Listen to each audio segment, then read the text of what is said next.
Groupthink. Thank you for coming. Thanks for having us. Us. I like that. What was it like growing up in North Carolina? Dude, honestly, I don't remember a lot of my childhood. I don't know. Like, I don't know why, but I don't know. I grew up on a farm. I'm just trying to give you all the highlights. When I was 2, my lung collapsed. I almost died. Dude. Then I didn't. It's a miracle. Shout out God, I guess. How'd your lung collapse? I had pneumonia when I was 2. When I was 1, my lung collapsed. I had pneumonia. Yeah. I almost died. That's crazy. Wow. I was in the Ronald McDonald Children's Hospital for a solid month or 2. Shout out. Do you still have the scar? Yeah. I still have the scar too. Yeah. That's crazy. Damn, that respect, seems dude. planned, but that was not planned at all. No, that's crazy, honestly. I don't really know a lot of people that happened to.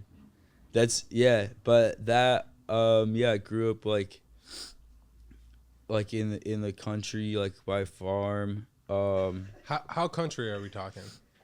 Like there are like cows. Dirt I didn't have roads? like a farm, but I had to drive mad far to go to school, and there's like cows. What's like the town next called? It's outside of Chapel Hill.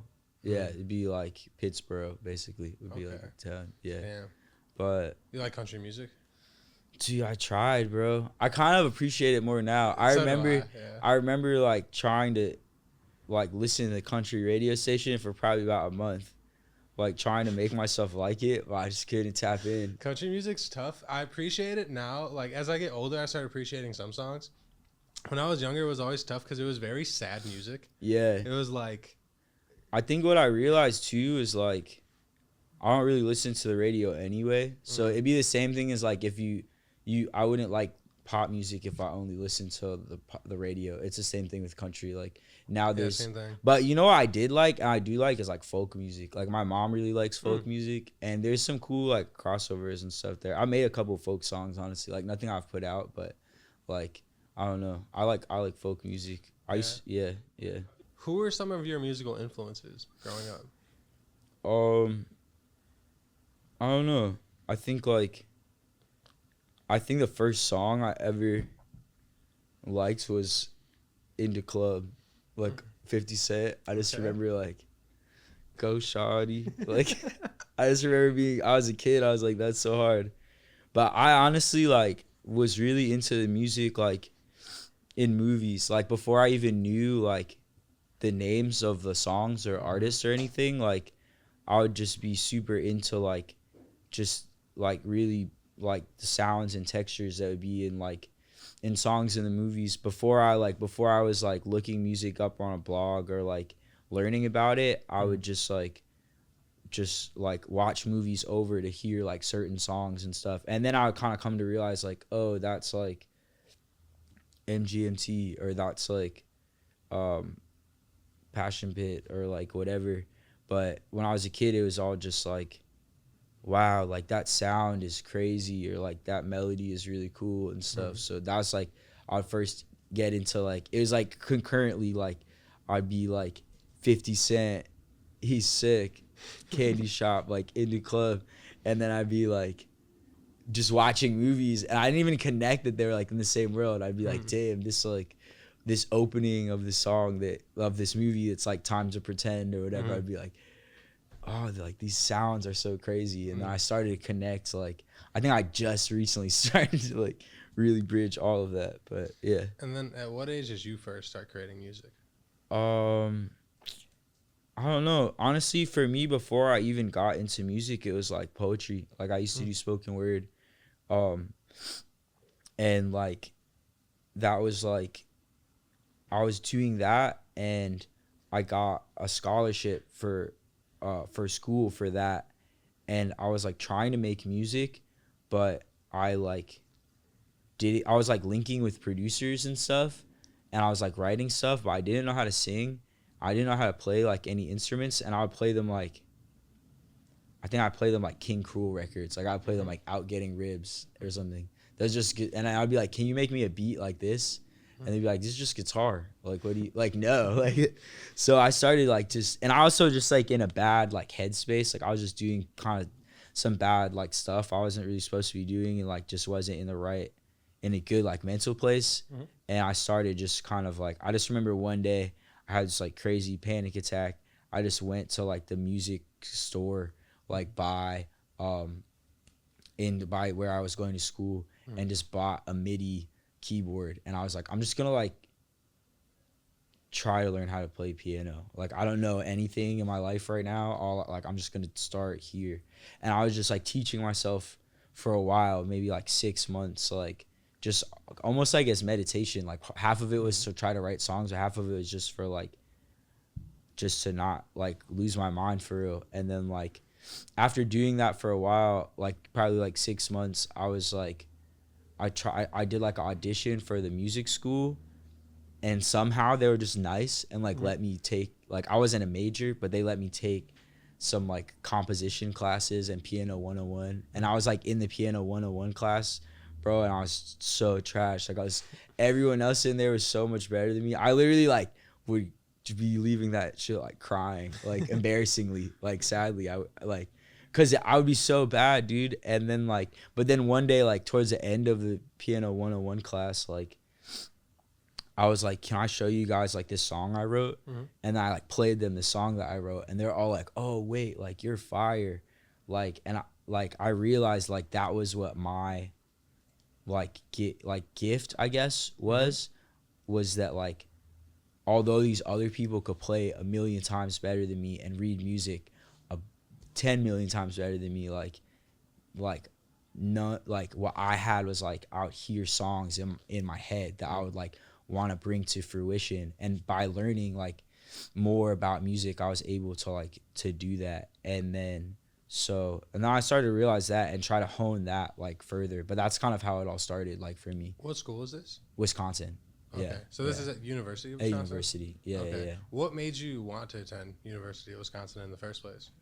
Just like the scholarship, bro. They have a scholarship program there called First Wave. Look it up if you're watching this. It's still going on. It's like a full ride scholarship for spoken word. It's not like a course of study. It's just like to cultivate like a creative community on their campus. So I was doing like spoken word and like yeah, and like I was like, all right, this is free. Like I'm definitely gonna go there. I did not want to go to Wisconsin for real. Shout out Wisconsin. I have so many friends there, and like so much. I don't know what my life would have been if I didn't go there, but it's like it did make me kind of depressed. Yeah. But yeah, that's why I went there, was the free school kind of thing. What was that transition like going from North Carolina to Wisconsin? It was like, I don't know. It was a little bit of culture shock, just because like it's much more, I don't know, I could talk about this forever. I don't like, but it's much more of like a monoculture there, where it's like, I don't know, in North Carolina, like I was actually around a lot of different types of people. In Wisconsin, part of it's just the university as well. It was like, I don't know, so it was just different, I guess. That's not really a good answer. And it was mad cold, bro. Like super cold. I don't know. It's just I don't think I was like had depression until I went there. Like Yeah. I don't know. It made me really sad for real. The weather will do that. I just played a show there a couple of days ago, and dude, like with Godly, right? yeah, How did that go? with Godly. The show was sick, but like 24 hours of being there, I was just like ready to call it quits. I was just like calling it like, hey, like I need to talk to you. I'm not in a good place. I gotta get out of here. I don't know. Shout out Wisconsin though. So when you were attending University of Wisconsin, is that when you met Kenny? Yeah, bro. I met Kenny before he made music, even when he was a photographer, which people don't know. He's a sick photographer, low key. And he was our other friend was this artist from Milwaukee, kind of big artist. And he would shoot photos of him. And when that artist came to Madison, Kenny would stay at my house, and he was like, bro, I really want to like move to Madison from Oshkosh, and like I was like just about to find a new crib. I got a crib with Nico from Hidden Characters. We all got a big ass crib, like 8 people. We had an extra room. I was like, bro, can you just like stay here? And yeah, and he just like moved like on a whim and just moved there, stayed with us, and we had all these instruments and stuff in our house. And I just remember one time like he was like, bro, can you just like help me make a song? Like I want to learn how to make music. And I didn't even know how to make music, so I was like, I didn't really help him, but I just like recorded him and he freestyled this whole song. It was like way more fire than anything like any of us were doing. I was like, damn, like, all right, man, like you're gonna do something crazy, I think. So that was probably like maybe a year before he started putting out music, maybe a little less. Like that was in like September, and then he put out Don't Want No Problems, whatever, like in that summer following that. Like, yeah, whatever. That's beautiful. But I love Kenny, man. That's my dog. I love Kenny real. so much. He's such like a pure soul. Pure soul, real true artist, like good friend. What a guy. What a guy. I hope he sees this. I love you. I hope you see this too, Kenny. So then obviously you're in Wisconsin, and then at what point did you end up moving to Chicago? Maybe I think it was like 2019. Maybe I kind of just ran out of money for real. Like I moved in here. I moved in with my friend that had like a studio here. I was just like would crash at his studio. I was trying to just do music full time, but just fully like ran out of money. I started interning for an audio engineer at this ad agency. He would do like radio ads. This ad agency called Havas. And that's kind of how I started just getting off my feet. And I got kind of into creative directing and advertising through that. But I didn't even really plan anything. Like I was just like, damn, I graduated. Bro, I graduated and I was a fucking janitor. I was literally like working for this like rabbi. They had like a house that a bunch of people lived in. I would go clean their house, bro, and like wipe their floors and city? shit in Madison. And I was like, fuck this, bro. Like I'm not even making good money. This is trash, bro. And I had like a little studio in Madison. Like I was still trying to do music. And I was like, I gotta get out of here, bro. So when my lease was up, I was just like, I'm gonna just try to move in with my friend. And same thing. I mean, I was here for probably like 6 months, like fully tapped out on my savings, just had $0. I was like, I gotta figure out something, bro. So I like saw this ad agency. My friend worked at Havas. He was like, yeah, like you should apply for an audio internship. Applied. And then they like realized I knew cultural stuff, and they were like, okay, this kid, like, let's get him on this. And then so I started working on that, and then that's kind of how I got into all of that stuff. But yeah, I don't know. Then I was just in Chicago for real, and like just kind of getting better at everything and like trying to get a foundation for stuff. Yeah. Groupthink. Yeah. I went through your Twitter. It goes back to 2010. I have about 4 tweets that I just want you to check out. Okay, bet. Read out loud. Let me know what's going on in these tweets. Oh my God. All right, let's see it. Bruh. Yo, okay. This tweet. So when I was in high school, I put out a mixtape basically. Damn. I don't even want to say. No, I put out a mixtape. It was called Your Mom's Favorite Mixtape. Like before I was taking music seriously, anything. And then that would just be like. That was promo. That would be the promo. Yeah. I low-key Hashtag hot moms. Yeah. I saw some of those. Yeah. Your mom's favorite mixtape. That's tweets. dark. Right, I gotta delete my Twitter, man. You gotta go through it. Let's go to the next one. It.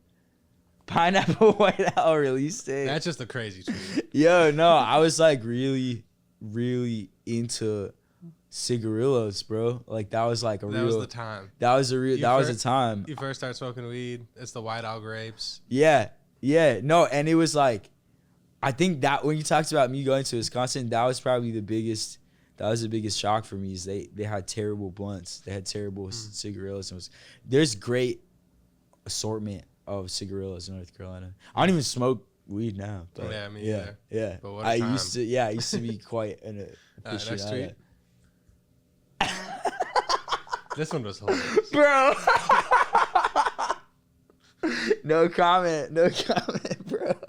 That Macklemore tweet, I was laughing at that. That was hilarious. You said that shit ruined my whole day. I doubt that happened. I'm sure that did not happen. It had to have. Know. I don't think you made it up. Honestly, no. I think he did happen. I think he did. I think like, cause people would used to be like, yeah, bro, you're like Eminem, like you're like Macklemore. I thought just say any white artist. Yeah, which like whatever, but that tweet is really funny. I'm sorry to all my fans. You had to see that. Do you know who Sarah Margolis is? And is it true that you could see her house from your house? Sarah Margolis. Wow. This is like some Nardwar level. This is I forgot Eric was I told Eric to give you some Nardwar level stuff. Sarah Margolis, yup, we're family friends. And when we moved to out of the like country to that place, we lived really close to her. And I remember she was very ambitious and wanted to be president, and she ran, I think she was vice president of our high school junior year, and she ran for president senior year, and my other friend beat her out for it. I'm sorry, Sarah, if you see this, you're a great person. She's doing great in life now, so I don't think she cares. But I remember she was so upset that he won. I think he won as like a write-in candidate, or at the last minute he was like, I just want to run for president, like I don't care. Like and she was like very serious about it. So, you know, shout out Sarah though. I hope she's doing good. Our moms are still friends, I think. Damn, that's crazy. I was not ready for that. That was not even a question I had. It was just a random note at the bottom. It was like, we can maybe bring this up.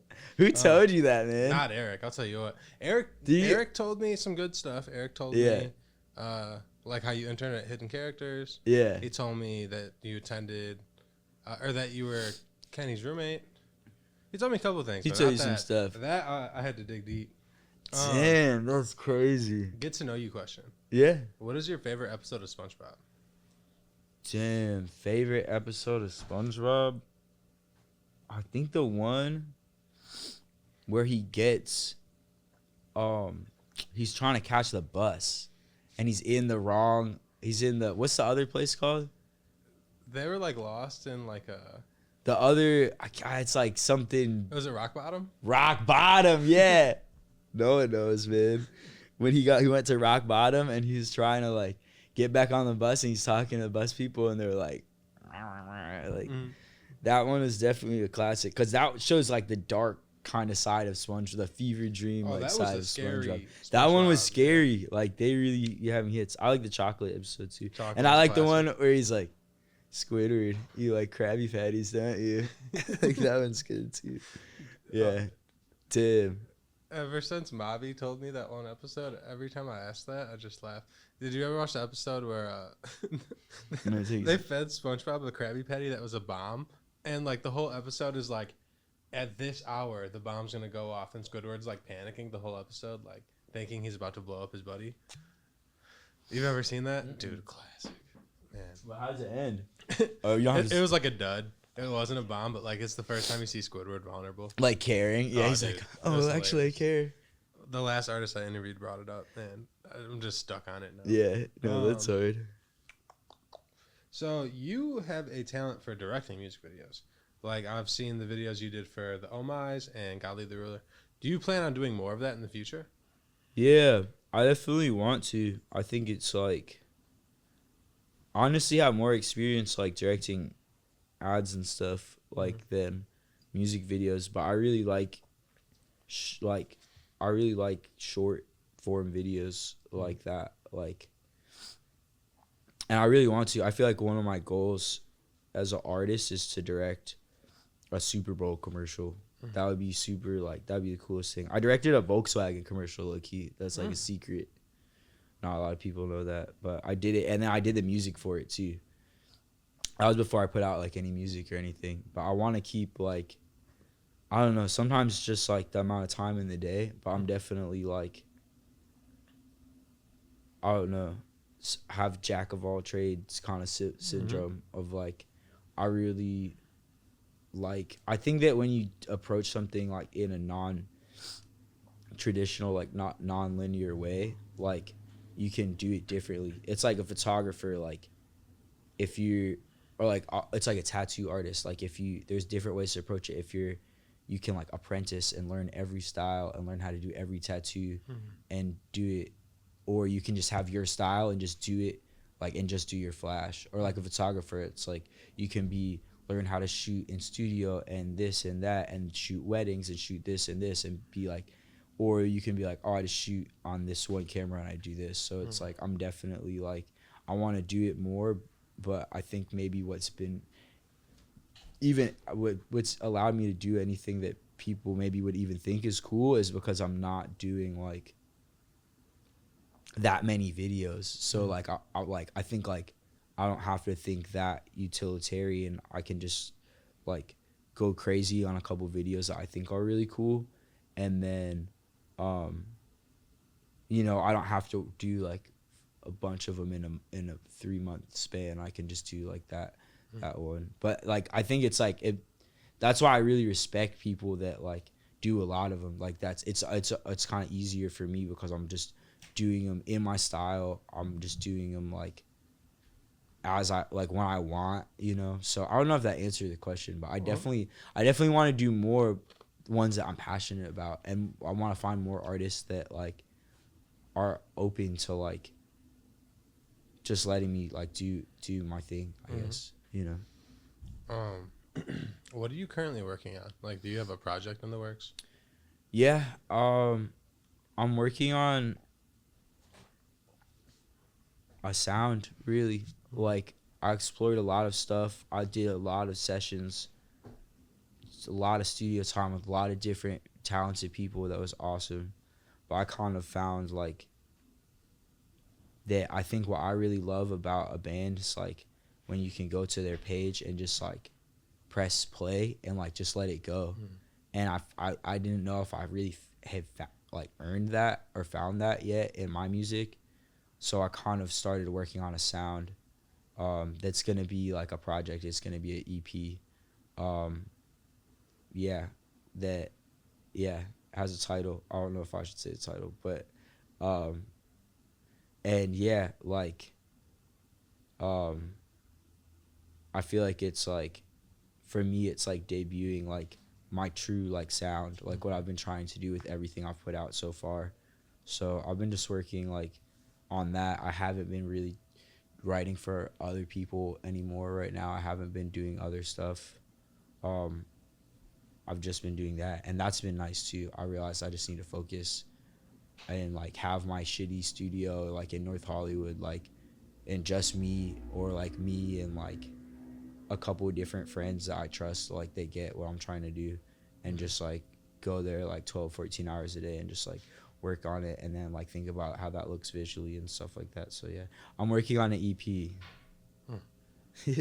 It's coming out in the spring probably, I think. Yeah. And then the last question I have for you is, where do you see yourself in 5 years? I don't know. I hope like in 5 years, I hope I'm a little healthier, a little better at singing, like a little taller, a little better credit, you know, maybe like an office like this, like you guys have,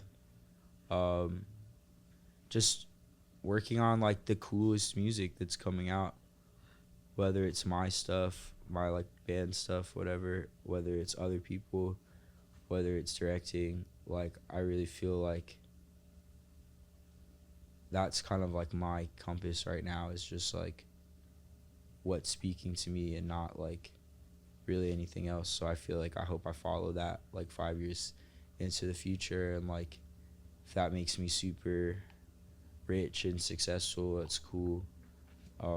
If that makes me super happy, that's probably better. And if it's both, that's like best of both worlds.